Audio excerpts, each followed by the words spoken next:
In this episode of Global Child Argentina, I glacier trek on one of the most incredible glaciers in the world. Enjoy the sneak preview of Argentina. Just arrived to Buenos Aires. Let's go check this thing out. This is Buenos Aires, the fourth largest city on Earth. Argentina. The name Argentina comes from the Latin word for silver, argentum. Back in the day, Argentina used to be part of the Spanish Empire. But after their independence, several radical governments, and 20 years of civil war, the Republic of Argentina was officially formed. This is their equivalent of the White House, except it's pretty in pink. At nighttime too. I'm sure you've heard the Argentinian stereotypes. Their beef is world famous, and they eat the most red meat in the world. A meat lover's heaven or a vegetarian's hell? You see, it's all about perspective. One guy can see this gorgeous girl, while another sees a potentially future dangerous ex-girlfriend. Hello? And some can see Argentina as the most European-like progressive Latin nation, and yet others flock to it for its colonial charm and charisma. Either way, get your engine started, because we're off to go on this adventure. We're going to see some very, very cool places, and experience them in totally different ways. And your perspective on this awe-inspiring country is about to change. So get ready to see all kinds of assumptions crumble. Because in Argentina, what you might think is a flower can look like this flower, or something radically different. It all depends on how you see things, and sometimes you have to go backwards before you can move forwards. Even a setback can become a setup, with the right perspective. Challenges become opportunities, dreams become realities, and through the tool of social media, strangers become friends, and places we never thought we'd explore like Argentina become amazing experiences we get to share with others. Argentina. So from Buenos Aires to La Patagonia, get ready to jam, tango, and trek, because this show, ladies and gentlemen, is about to begin. Welcome to Argentina. Argentina, the power of perspective. If you've ever had a high school crush, you know that seeing something from a distance is different than experiencing it up close. Just like this glacier. And I can't find a better idea than to actually go and walk on it. By the way, you can rent all the clothing gear you need for this adventure at Calafate. Want to do this whole trip yourself? Visit my friends at barargentina.com.ar. So we're about to start walking on the glacier. It's gonna be about a 3-hour trip on the sheet of ice. They're gonna put some special things on our feet, a little rope just in case anything happens, which I hope it won't. And then we're gonna have lunch and come back. So we'll see how it goes. They can walk around 1 hour, 1 and a half on the ice. We laugh at the mini trekkers. We do the big ice. Look at them doing a mini trekking. We want the bigger. I mean, it's danger in Spanish. Ooh.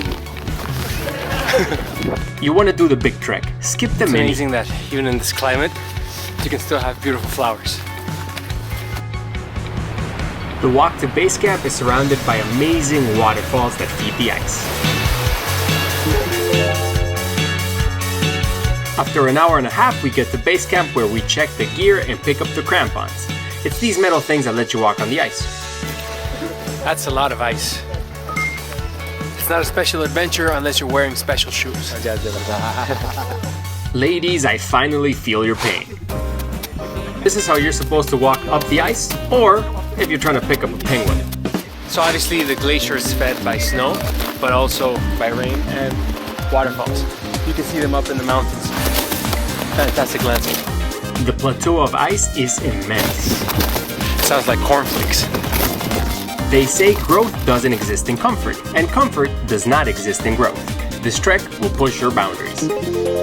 You might not know this, but glaciers are actually formed by snowfall. So over the years, the snow comes down, accumulates, and then it becomes ice. Some of this ice that we're walking on is over 400 years old.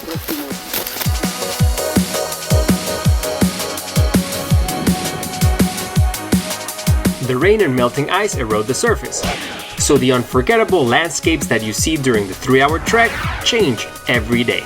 And so does the weather. I mean, it's unpredictable, just like my ex-girlfriend. I don't know why, but this place just gives me a sense of peace. So here on the glacier, the weather's always changing. We're looking for a place to stop and have some lunch. I wish I could have some of that lamb again.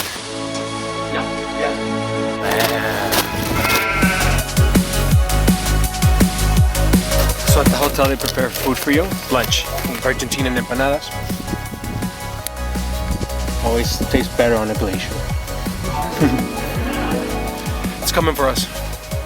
Corey Ten Boom said, "Worry doesn't empty tomorrow of its sorrow, it empties today of its strength."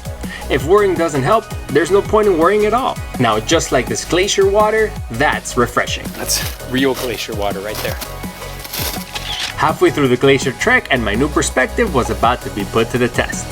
Life has a way of throwing storms our way, and if you think about it, anything that matters is tested, from your car brakes to your doctors and pilots, even this ice that our guides are leading us on. You have faith in them because they've been tested. In the same way, every lesson we learn in life will also be tested. Love is tested by forgiveness. Kindness is tested by injustice. Patience is tested by waiting. Courage is tested by fear. Faith is tested by doubt. We all go through it. This is known as the Blue Lagoon. Obviously, it's tremendously beautiful, but there is no Blue Lagoon action going on here, if you know what I mean. You've been arrested by the joke police. So here in the glacier, the landscape changes every day. You don't know what you're gonna get, and we get a special treat today because we get to see some of the caves that can form. This is one of the most incredible views you're ever gonna see in your life. And these caves were totally worth the journey. Today we found a special place, and actually, it's completely beautiful. Wow. It hit me when I walked out of that glacier cave. This Argentina trip had changed my life. Not because my life had changed, but because it had changed my perspective. I realized that people are either on our hearts or on our nerves. And that when I see the good in people, they might see the good in me instead of my mistakes. I realized that true art is passion, and that money, especially how much you get paid for your art, does not determine its value. So, if we shouldn't judge a book by its cover, much less the people by how they look. I learned that strangers are just friends that I haven't met yet, and that the only eternal monuments we'll have in heaven will be the ones we built by loving those who were alive. Because if everything around us changes, shouldn't we be able to laugh at ourselves, look back, and realize we did the same? So now we say goodbye to the glacier. It was a beautiful day. It's time to head back to camp. So wherever you're heading, just remember to celebrate every step along your journey.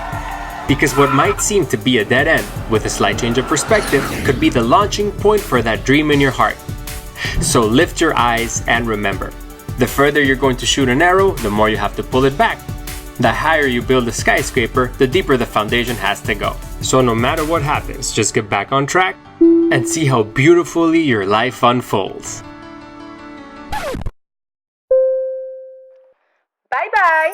If you have an amazing life story, if there's something you want to do in this world, I want to hear your dreams. I want to know how you see yourself traveling around the world. Follow us on Instagram at Global Child TV. Shoot us a DM. Watch the show on Amazon Prime. And I want to know who you are and why you should travel the world with us. Thank you so much. See you later.